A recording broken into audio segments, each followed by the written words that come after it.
2 more months. In August, the most incredible tale will be revealed. Do you want to hear a sample? Okay, listen now.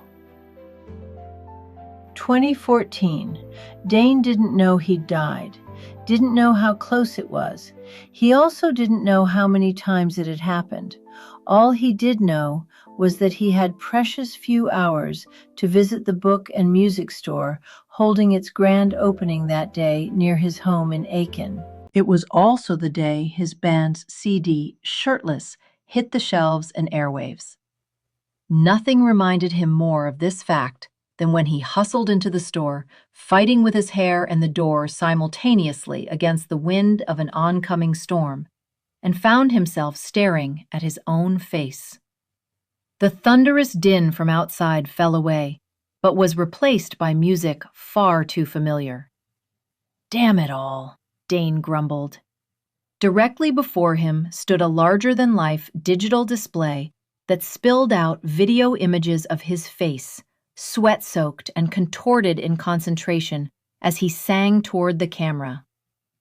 This was one day Dane did not want to be recognized. He brought a hand up to his temple to hide his face before chastising himself for leaving his ball cap and colored contact lenses at home. Two features that almost always gave him away in public: his hair and his eyes, especially his eyes. He navigated the fastest route to the back of the store, which was filling up fast as patrons escaped the storm and took advantage of new deals. Like a bat to a mosquito, Dane found the history department, his favorite subject.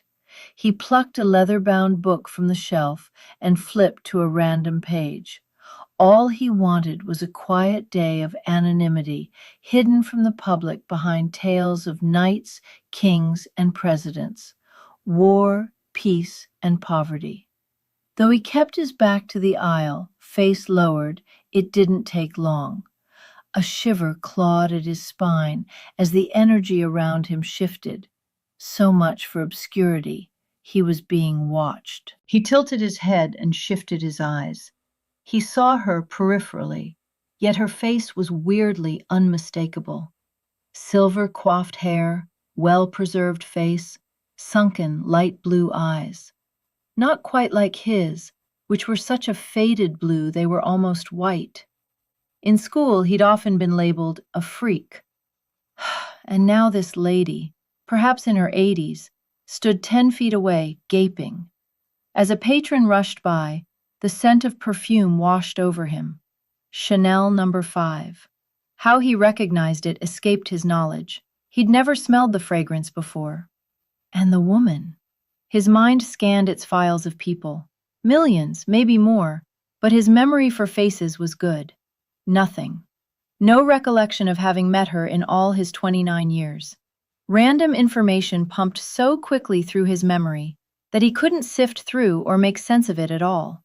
He turned away and pulled the book closer to his face, hiding himself within the unassuming task of studying the pages. But his mind refused to let the old woman go, and before he could dismiss the incident, the shuffle of footsteps came up behind him. Chanel No. 5. He sighed loudly. Attention from strangers was nothing new, but it was generally from a younger demographic. Out of habit, he plastered a congenial yet fabricated smile on his lips before turning to face the stranger. The old woman gasped. Dane's phony grin dissolved. The step she took backward brought her to a halt against a table of well-stacked bestsellers. Trade paperbacks and hardbacks alike swayed with the impact. Dane stiffened, as if even a whisper of movement would send the books crashing to the tiles. But the old woman's frail form couldn't do the job. Her stare remained fixed intently on his face as she shuffled a step or two forward. Dane opened his mouth, ready to ask what she wanted, when she spoke first. "You're dead," the old lady croaked, waggling a bony finger in his face. Dumbfounded, no words came. Dane stood there, book in hand, mouth open, unformed thoughts never reaching his voice. What could he say to such an accusation? A crease above the woman's wrinkled brow furrowed as she repeated herself, loudly. You can't be here. You died. Heat torched Dane's face, and his forehead grew damp. Should he dismiss this woman as a crazy old broad and ignore her? Call the police? Run home? Unconventional situations weren't exactly new to him. Even his conception and birth warranted an entry into Ripley's Believe It or Not. And then there were the mirrors.